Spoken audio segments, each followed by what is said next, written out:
भाई ने बताया था कि एबटाबाद में आबशार है, बहुत प्यारी जगह है। हम उधर से आए हुए हैं हज़रत से, और जगह बहुत अच्छी लगी हमें, और बहुत ठंडा पानी है, बहुत आगे खूबसूरत पानी, जगह बहुत प्यारी है। इस जगह का थोड़ा सा सफाई के ख्याल होने चाहिए, ठीक है। और यकीन माने ये जगह बहुत नाइस खूबसूरत जगह है।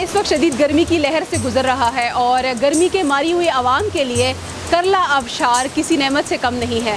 अगर इंफ्रास्ट्रक्चर पर थोड़ी सी तवज्जो दे दी जाए तो मुकामी सियाहत को फ़रोग़ दिया जा सकता है। azadi.com.pk के लिए शहनाज यूसुफजई, एबटाबाद।